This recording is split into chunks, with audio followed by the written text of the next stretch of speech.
Hello दोस्तों। Last year India के electric car exports इतने छोटे थे कि वो ट्रेड डेटा में दिखे ही नहीं। इस क्वार्टर इंडिया के टोटल एक्सपोर्ट्स $369 मिलियन या लगभग 3,500 करोड़ रुपीस पर आए। फाइनेंशियल ईयर 26 के फर्स्ट क्वार्टर में वही सेम नंबर सिर्फ $22 मिलियन था। सबसे इंटरेस्टिंग चीज ये है कि इस जंप का लगभग पूरा हिस्सा एक ही कार से आया जो 12 महीने पहले एक्सपोर्ट नंबर्स में एग्जिस्ट भी नहीं करती थी। हमने प्रॉब्लली इंडियन ईवीज के लिए एक बड़ा शिफ्ट देखा है और चीजें यहां से आगे और बढ़ेंगी। ये एक्सपोर्ट बूम इंडियन ऑटोज में हो रही बाकी सभी चीजों के साथ क्लैश हुआ। कस्टमर्स फैक्ट्रीज की बिल्ड कैपेसिटी से ज्यादा कार्स चाहते थे, रॉ मटेरियल कॉस्ट बढ़ रही थी, एक सप्लायर के वहां तो आग तक लग गई और कुछ दूसरे शॉर्ट स्टाफ थे। और इस सब के बीच में हर बड़ा कार मेकर बहुत खर्च कर रहा था ताकि वो कैपेसिटी ऐड कर पाए जिसकी जरूरत बहुत तेजी से बढ़ रही थी। आज के इस वीडियो में हम ऑटो मेकर्स के क्वार्टरली रिपोर्ट्स देखेंगे। सबसे पहले हम ईवी एक्सपोर्ट्स पे फोकस करेंगे, उसके बाद हम सीएनजी कार्स का कंडीशंस भी देखेंगे, हम डिमांड सप्लाई मिसमैच के बारे में भी समझेंगे और कंपनीज के कैपेसिटी एडिशंस भी देखेंगे। एंड में हम कार्स बनाने के बढ़ते कॉस्ट्स के बारे में भी समझेंगे। मैं हूं आपका होस्ट देव, आप देख रहे हैं मार्केट्स बाय ज़ीरोधा हिंदी। चलिए शुरू करते हैं। सबसे पहले ईवी एक्सपोर्ट्स पे फोकस करते हैं। इंडिया के electric passenger car exports financial year 26 के फर्स्ट क्वार्टर में सिर्फ 1300 यूनिट से बढ़कर फाइनेंशियल ईयर 27 के फर्स्ट क्वार्टर में 10,800 यूनिट से ज्यादा हो गए। यूरोप का अकेला इसमें एक बहुत बड़ा कंट्रीब्यूशन था, जिसमें स्पेन 4,000 यूनिट से ज्यादा के साथ सबसे बड़ा बायर भी था। इस बूम का लगभग पूरा हिस्सा मारुति सुजुकी की ई विटारा को जाता है, जो एक साल पहले इंडिया के कार एक्सपोर्ट बेस का हिस्सा भी नहीं थी। यूरोप के लिए कमर्शियल शिपमेंट्स अगस्त 2025 में सिर्फ 2,900 यूनिट्स के साथ शुरू हुए थे। मार्च 2026 तक क्यूमुलेटिव शिपमेंट्स 25,000 यूनिट्स को क्रॉस कर चुके थे। मई तक ये 46 कंट्रीज को 35,000 यूनिट्स पास कर गया। तो यूरोप ही क्यों? ये कोई सीक्रेट नहीं है कि इलेक्ट्रिक कार्स के लिए यूरोप की डिमांड तेजी से बढ़ रही है। बैटरी इलेक्ट्रिक कार्स ने फर्स्ट क्वार्टर में न्यू ईयू रजिस्ट्रेशंस का 19.4% अकाउंट किया, जो एक साल पहले 15.2% से ऊपर है। पर ईयू के डिमांड से ज्यादा इंपॉर्टेंटली इंडिया के पास एक प्राइस एडवांटेज है। आप देखो, यूरोप काफी टाइम से चाइनीज ईवी के ओवरफ्लडिंग की कंप्लेन कर रहा है।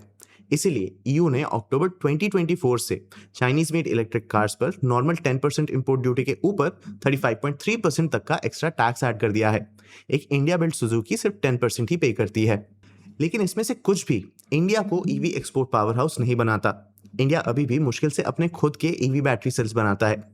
इंडियन मेड इलेक्ट्रिक कार्स में जो जाता है उसमें से ज्यादातर इंपोर्ट होता है। वहीं चाइना अपने खुद के बैटरीज बनाता है और फिर फिनिश कार को एक्सपोर्ट करता है। जो चीज इस एक्सपोर्ट बूम को और इंटरेस्टिंग बनाती है वो ये है कि खुद इंडिया के अंदर ई विटारा काफी शांत रही है। जनवरी टू मई 2026 के बीच मारुति ने डोमेस्टिकली लगभग 7,100 यूनिट्स बेचे। ये एक सिंगल क्वार्टर में एक्सपोर्ट किए गए 10,800 प्लस से काफी कम है। डोमेस्टिक सेल्स मार्च में 2,254 पर पीक हुई और तब से स्लो ही हो गई है। पर ये किस चीज का साइन है? ये किसी भी चीज से ज्यादा इस फैक्ट को पार्टली दिखा सकता है कि इंडिया का ईवी इंफ्रास्ट्रक्चर यूरोप जितना डेवलप नहीं है। प्लस सुजुकी ने हमेशा ज्यादातर प्रोडक्शन ओवरसीज भेजने का ही प्लान किया था, क्योंकि गुजरात फैक्ट्री 46 कंट्रीज को सर्व करती है, सिर्फ इंडिया को नहीं। पर मारुति के पीयर्स के बारे में क्या? टाटा, महिंद्रा और ह्युंडई उसके एक्सपोर्ट नंबर्स के आगे टिकते नहीं हैं, पर इसीलिए नहीं क्योंकि उनकी कार्स खराब हैं। टाटा ने फाइनेंशियल ईयर 26 में 92,000 से ज्यादा ईवीज बेचे, पर इसका international growth mostly south Africa में फोकस रहा है। वहीं महिंद्रा के पास स्ट्रॉन्ग इलेक्ट्रिक एसयूवीज हैं, पर ई विटारा के एक्सपोर्ट स्केल पर ये कुछ नहीं है। ह्युंडई पहले से ही दूसरी कंट्रीज में ईवीज बनाता है, तो इसे सुजुकी की तरह यूरोपियन इलेक्ट्रिक कार के सोर्स जैसे इंडिया की जरूरत नहीं है।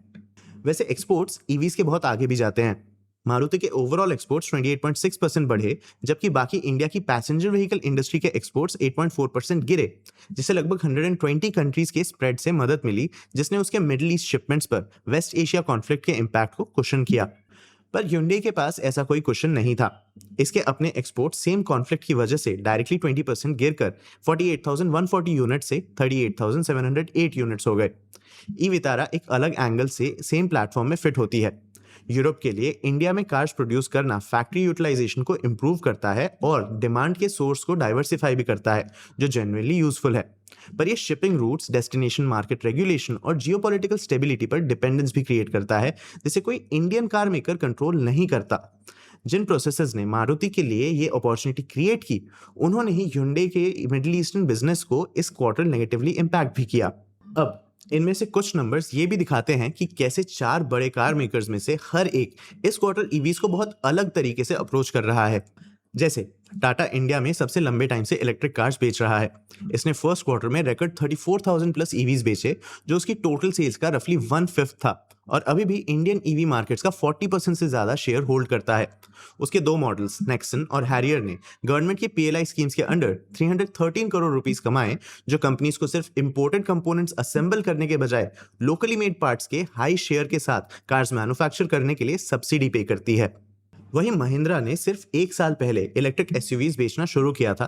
तब से ईवी जीरो से बढ़कर महिंद्रा की सेल्स का 12% हो गई हैं, इंडस्ट्री के लगभग 9% के अगेंस्ट, और वॉल्यूम्स ईयर ऑन ईयर 77% बढ़े। ज्यादा इंपॉर्टेंटली मैनेजमेंट ने कहा कि ईवी बिजनेस पहले से ही बिना पीएलआई की जरूरत के अपने आप पैसा बनाता है। Hyundai ने अभी तक इंडिया में अपनी बड़ी ईवी लॉन्च नहीं की है, पर वो कार को पहले ही दिन से जितने हो सके उतने इंडियन पार्ट्स यूज करने के लिए बिल्ड कर रहा है, लोकली मेड बैटरी पैक्स को शामिल करके। तो ये सेल पर जाते ही पीएलआई के लिए क्वालिफाई करती है। और मारुति ने, जैसे हमने देखा, ईवी मार्केट में बहुत लेट एंटर किया, पर ये एक ऐसे एक्सपोर्ट स्टोरी के साथ आगे बढ़ गया जो बाकी तीनों में से किसी के पास नहीं है। लेकिन हर कोई कन्विंस नहीं है कि ईवीज एक ग्रीनर वर्ल्ड की तरफ जाने का अकेला या सबसे इंपॉर्टेंट तरीका भी है।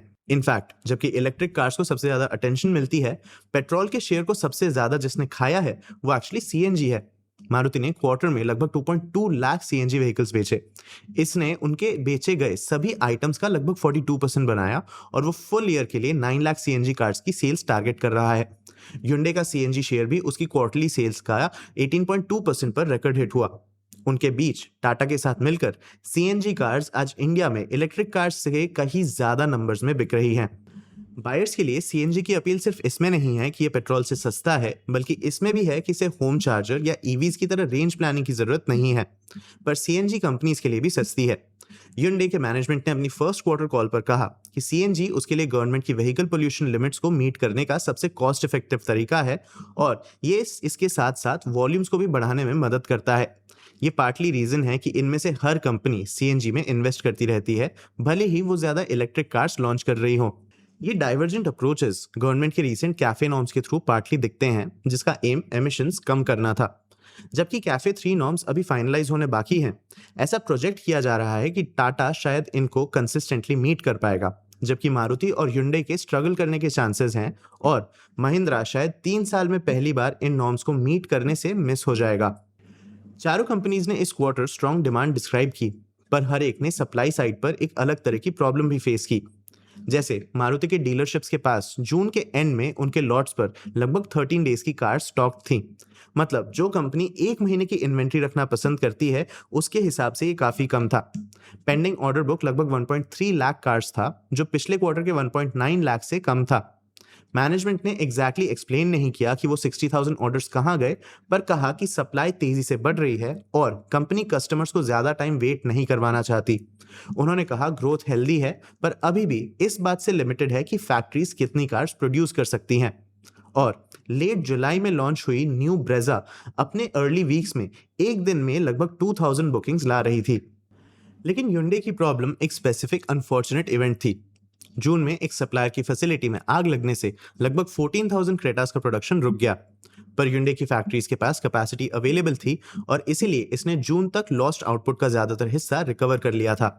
महिंद्रा को एक साथ कई डायरेक्शन से हिट मिला, जैसे महाराष्ट्र के फ्लड्स में 3 दिन का प्रोडक्शन खो गया, फिर उन्होंने 2 और दिन खो दिए जब सेम फ्लड्स ने ऑटो सप्लायर प्लांट्स को हिट किया। लास्टली साउथ इंडिया में एक बड़े सप्लायर पर आग ने एक क्रिटिकल पार्ट को डिस्टर्ब कर दिया। डीलर स्टॉक 15 डेज पर था। डिमांड और सप्लाई के बीच सबसे बड़ा गैप टाटा के साथ था। शैलेश चंद्र, कंपनी के एमडी और सीईओ, ने कहा कि बुकिंग्स वेस्ट एशिया क्राइसिस शुरू होने से पहले के कंपैरिजन में लगभग 3.5 टाइम्स बढ़ गई थी, पर ईवी प्रोडक्शन स्लो रहा। ये 3 या 4 महीने पहले हर महीने में लगभग 9,000 कार्स पर चल रहा था और जून तक सिर्फ 15,000 कार्स क्रॉस हुआ। उसके ऊपर से गुजरात में उसके सनंद प्लांट में हैवी रेन ने 1 महीने में 5 फुल डेज का प्रोडक्शन रोका। डीलर स्टॉक 30 डेज पर था, जो पास आते फेस्टिव सीजन में जैसा टाटा चाहता था उससे कम था। डिमांड के सर्च के रिस्पॉन्स में चारों कंपनीज कैपेसिटी ऐड कर रही हैं। मारुति ने मई में हरियाणा के खरखोडा में एक सेकंड लाइन कमीशन की और जुलाई के एंड में गुजरात के हंसलपुर में ई वितारा के लिए डेडिकेटेड चौथी लाइन, जिससे दोनों स्टेट्स में टोटल कैपेसिटी पर ईयर लगभग 2.9 मिलियन व्हीकल्स हो गई। ये इन्हीं लाइन से उसके डोमेस्टिक ऑर्डर बुक और उसके ग्रोइंग एक्सपोर्ट बिजनेस दोनों को सर्व करने के लिए काफी होना चाहिए। महिंद्रा प्लान करता है कि उसकी टोटल कैपेसिटी मार्च 2027 तक पर मंथ 64,500 व्हीकल से बढ़कर 82,000 हो जाए, जिसमें electric SUV capacity per month लगभग 8,000 से 12,000 पर मूव हो रही है। रीसेंट टाइम्स में महिंद्रा का प्रॉब्लम ये रहा है कि बायर स्पेसिफिक एसयूवीज को प्रोडक्शन की स्पीड से ज्यादा तेजी से डिमांड कर रहे थे, जो यहाँ ज्यादा कैपेसिटी के पास अगर डिमांड होल्ड करती है तो ज्यादा सेल्स का एक क्लियर पाथ हो सकता है। Hyundai का पुणे के पास नया तालेगांव प्लांट, जिसे जनरल मोटर्स से खरीदा गया था, अपने 8.2 लाख यूनिट चेन्नई कॉम्प्लेक्स के साथ पर ईयर 1.7 लाख यूनिट्स पर चल रहा है। तालेगांव अक्टूबर से 3 शिफ्ट्स पर मूव करेगा, ओरिजिनल प्लान से लगभग 2 साल आगे, और चेन्नई खुद अगले साल अपनी कैपेसिटी यूजेज 2026 में 72% से बढ़ाकर 90% से ज्यादा करने की एक्सपेक्टेशन रखता है। टाटा नेक्सॉन और पंच के पेट्रोल और इलेक्ट्रिक दोनों वर्जन्स को सेम फैक्ट्री लाइंस के थ्रू चलाकर मंथली ईवी आउटपुट को 9,000 से बढ़ाकर 15,000 से ज्यादा कर रहा है। इस सभी कैपेसिटी को ऑनलाइन आने और फुल स्पीड पर प्रोड्यूस करने में कुछ टाइम लगेगा। तब तक आज के अनमेट डिमांड का काफी हिस्सा वहां रहेगा जहां ये ऑलरेडी है। पर सप्लाई का ये एक्सपेंशन ज्यादा फैक्ट्रीज बिल्ड करने जितना स्ट्रेट फॉरवर्ड नहीं है। ये उसी क्वार्टर में आ रहा है जब रॉ मटेरियल कॉस्ट इनमें से हर कंपनी के अगेंस्ट थी। मारुति की कमोडिटी कॉस्ट्स ने उसके प्रॉफिट मार्जिन से लगभग 3 परसेंटेज पॉइंट्स कम कर दिए, जो लास्ट क्वार्टर 8.8% से अब 5.1% पर चला गया। उस फॉल का लगभग 1/3 सप्लायर्स को क्वार्टरली के बजाय मंथली लैग के साथ पे करने के एक वन टाइम डिसीजन से आया। ऑटोमेकर्स अपने सप्लायर्स को जो पेमेंट करते हैं उनमें 2 to 3 मंथ्स लगते हैं, इसीलिए एंसिलरीज कई बार वर्किंग कैपिटल पर सिवियरली क्रंच्ड रहते हैं। मारुति ने यह मूव इसलिए किया था कि एल्यूमिनियम, प्लास्टिक और रबर प्राइसेस स्पाइक होने पर उनके सप्लायर्स के पास कैश की कमी ना हो। वहीं महिंद्रा ने अपने मार्जिन्स में लगभग 4.5 परसेंटेज पॉइंट्स का हिट लिया। ये जुलाई में लिए गए प्राइस इंक्रीजेस से पार्टली ऑफसेट हुआ था और Mahindra further price hikes consider कर रहा है। Hyundai का क्वार्टर एक ही टाइम पर लैंड होने वाली कई चीजों का मिक्सचर था कमोडिटी प्रेशर के साथ। टोटल सेल्स 1.3% गिरकर 1,78,082 यूनिट्स हो गई और रेवेन्यू रफली फ्लैट 16,335 करोड़ रुपीस पर ही रहा। लेकिन नेट प्रॉफिट एक साल पहले 1,369 करोड़ रुपीस से गिरकर 889 करोड़ रुपीस पर आ गया, जिसमें इसका एबिटा मार्जिन 13.3% से गिरकर 9.3% हो गया। टाटा के लिए कमोडिटी कॉस्ट ने क्वार्टर में 4.5 परसेंटेज पॉइंट्स वाइप आउट कर दिए, जिसमें अगले एक महीने और 3% का एक्सपेक्टेशन भी है। उन्होंने हिट का ज्यादातर हिस्सा अब्सॉर्ब करना चुना। इसमें एक लैग भी बिल्ट इन है। सप्लायर कॉन्ट्रैक्ट्स टिपिकली एक डीले के साथ रीसेट होते हैं, तो एक क्वार्टर में कमोडिटी स्पाइक अगले क्वार्टर प्रॉफिट मार्जिन्स में दिखना कंटिन्यू कर सकता है। अगर कोई मैन्युफैक्चरर प्राइस हाइक के साथ कॉस्ट को पास थ्रू करता है तो ये अपने मार्जिन को प्रोटेक्ट करता है, पर अफोर्डेबिलिटी को नुकसान पहुंचाने का रिस्क भी लेता है। अगर ये इसके बजाय कॉस्ट को अब्सॉर्ब करता है तो प्रॉफिट हिट ले सकता है। वो ट्रेड ऑफ, ना कि individual margin numbers, second quarter में वॉच करने के लिए ज्यादा यूजफुल चीज है। तो आपको क्या लगता है, आने वाले क्वार्टर में इन कंपनीज का परफॉर्मेंस कैसा रहेगा? अपने व्यूज हमें कमेंट सेक्शन में जरूर बताना। आगे आप कौन से टॉपिक्स पे वीडियोस देखना चाहते हो ये भी हमें कमेंट सेक्शन में जरूर बताना। अगर ये वीडियो आपको इन्फॉर्मेटिव लगा तो इसे लाइक और शेयर जरूर करना। ऐसे ही और वीडियोस के लिए चैनल को सब्सक्राइब भी कर लेना। आज के लिए इतना ही, मिलते हैं अगले वीडियो में।